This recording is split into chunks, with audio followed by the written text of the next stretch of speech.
Just a warning before we start today. This one is extra horrific. I won't go into the reasons why before we start, but it's not a super long case and we will get there. I think I wanted to give you a bit of a heads up, a little bit of a warning that this one involves children. I do some cases that involve younger people or children, and if you're watching this true crime video, I'm sure you're used to hearing horrific stuff. But when a case is particularly brutal or it's hit me in a certain way, I like to just give a bit of a warning. You may want to skip this if that's a particularly hard spot for you, with it being two young girls. With that being said, let's get into it. This is Red Rum, stories about the true victims of crime. I use news archives, documentary footage and books to research these cases, and so the episodes are accurate to the source material I can find. You can find all episodes in podcast or YouTube form in the description box down below. John Battaglia was born in 1955 and his dad worked in the army, so he would move around a lot. Through the many relocations, John found himself in with a crowd of youngsters who were into experimenting with drugs. And he joined in.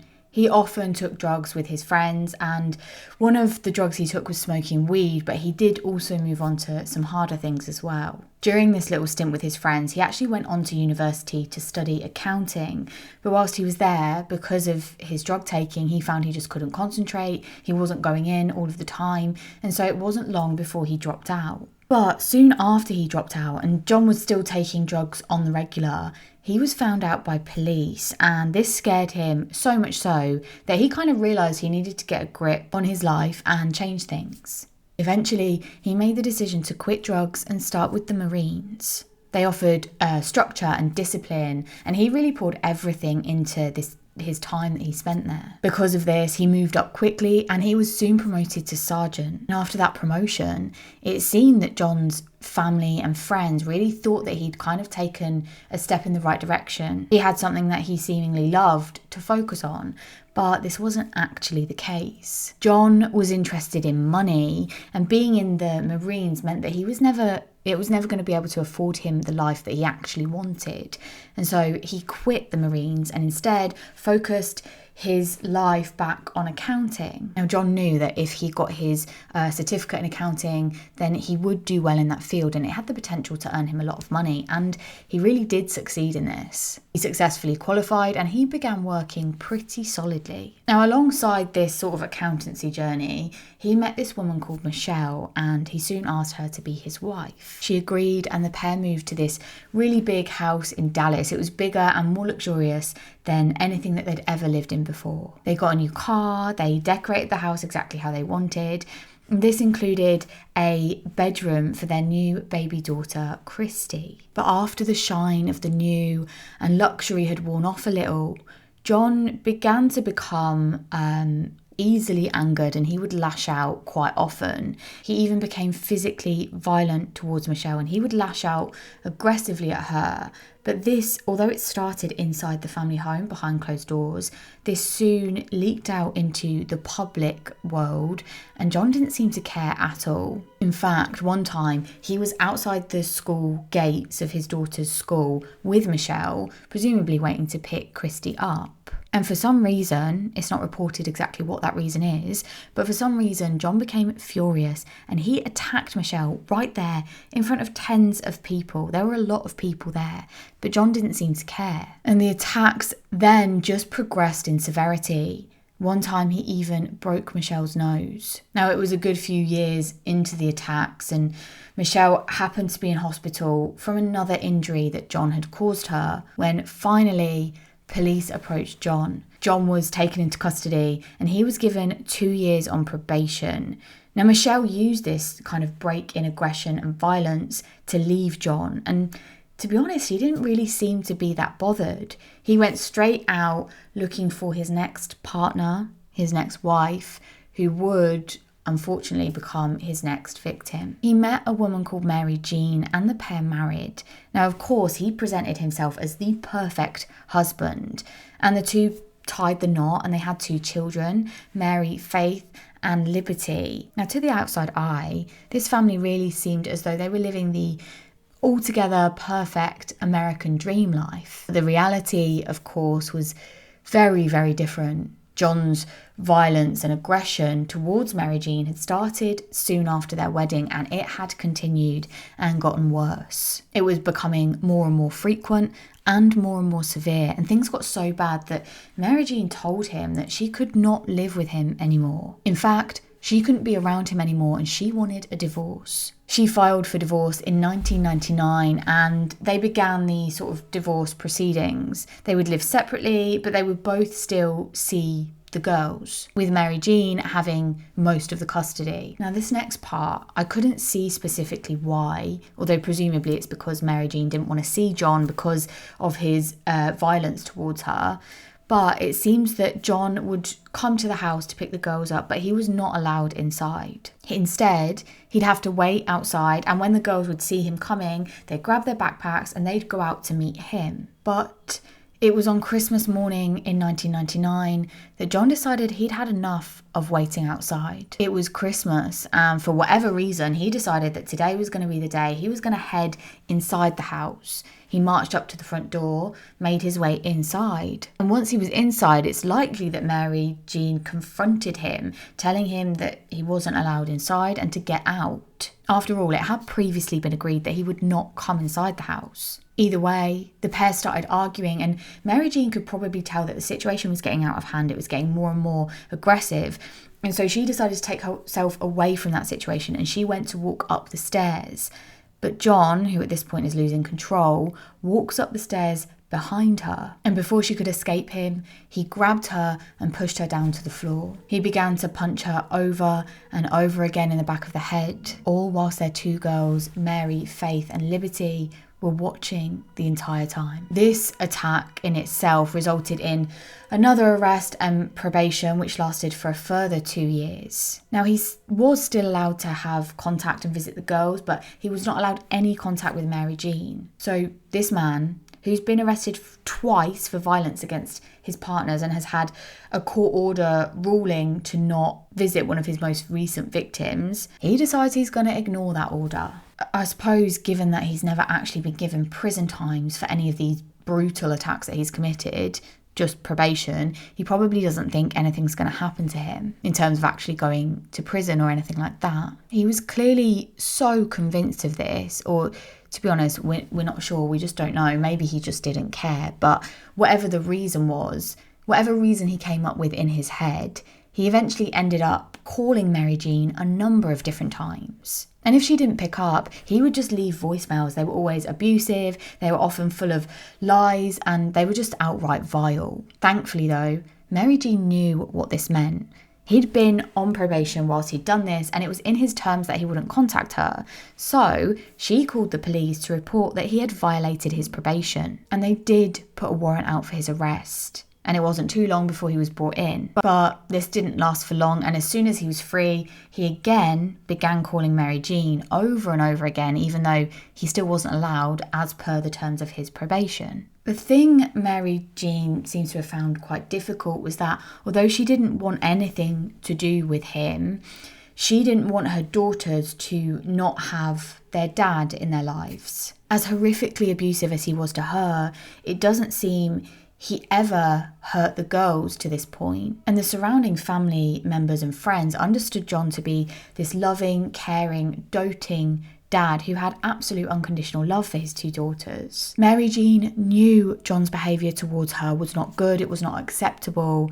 But as scary as it was for her, she'd got a divorce. She'd called police when he was violent towards her, when he would call her when he was on probation. And every time she was clear John should not be able to get away with doing this to her. But she wanted help for him. She didn't want him to be permanently taken away from the girls. They loved their dad and he should have some kind of relationship with them. Even so, John's terrible behaviour continued, and even though there was another warrant out for his arrest, he hadn't yet come in. This time he'd broken probation by smoking weed whilst he was out, and soon he would be back behind bars again. He wouldn't be able to see his daughters. But of course, it meant that Mary Jean was, at least for now, safe. Now, whenever there wasn't a warrant out for John's arrest, which happened a lot, he would try and hand himself in before police came knocking. He said he didn't want his 2 daughters to see him be taken away in handcuffs or in some kind of altercation trying to escape police. So usually he'd just hand himself in, but on this occasion he said that he wanted to see the girls before he left because he wasn't sure how long he'd be away for in prison. He just wanted to say goodbye, and so Mary Jean did agree to this. And on the 2nd of May 2001, she arranged to meet John, and she said that she dropped both the girls off at this same car park that they always met in. This had been a change from when he used to pick the girls up at the house. This way there was no chance that John could sort of force his way into the house like he had done before. On this Wednesday in May, Mary Jean pulled up in the car park, which by this time had begun to get a little bit busy, and she managed to find a spot and she just waited for John to arrive. Now, when he did turn up, there wasn't a huge amount of conversation between the two of them. They didn't really have much to say to each other. Mary Jean just said goodbye to the girls and waved, watching John drive them off. But as John was leaving the car park, he looked out and Mary Jean saw him staring at her and said that he seemed incredibly angry. Mary Jean was a bit concerned. She hadn't said anything to him and he hadn't said anything to her about how angry he'd been. But there was this anger in his eyes that she knew only too well. Still, she knew that no matter how angry he was with her, for whatever reason he'd decided this time, at least he would soon be gone and the girls would get to feel like they said goodbye to their dad before he was sent back to prison. And of course, she felt certain that, just like every single time before, the girls would be safe with their dad. He would not hurt them. This was what the other close friends and family members thought when they saw John with the girls as well. He doted on them and he'd never hurt them despite how horrible he was to their mother. John was supposed to be driving the girls to a nearby diner to get some dinner, but before they got there, he told the girls that actually he'd changed his mind. There'd been a change of plans. He decided he wasn't hungry and that he'd lost his appetite because he wasn't going to see the girls for such a long time. And he went on to say that it was, of course, their mother's fault. She was the reason that he was going to prison.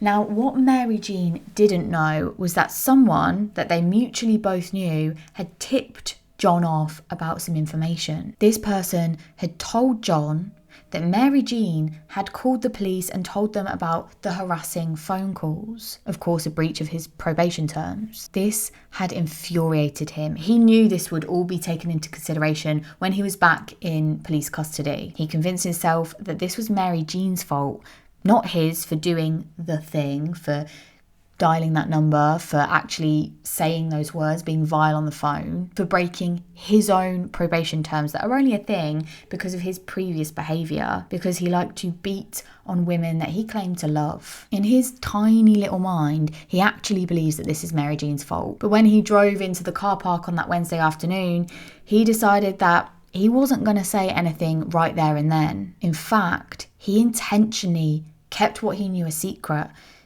instead pretending that everything was fine and driving out of that car park, looking Mary Jean in the eyes and then sort of expressing his anger, knowing that she couldn't do anything. Within seconds, he was gone. After this, Mary Jean left the car park herself and she drove on to her friend's house. But when she arrived, she just checked her phone quickly and she saw that she had a message telling her she needed to talk with the girls because they had a question for her. Mary Jean dialed in John's number and he answered. She asked what was going on, what was the girls' question, but John just passed the phone to Mary Faith, the older of the two girls. After a few moments, Mary Jean heard John telling his oldest daughter, quote, ask her. And that is when Mary Faith asked her mum why she wanted her dad to go to prison. Mary Jean asked to speak to John and the little girl passed the phone to him. She asked John please not to do this, not to the girls.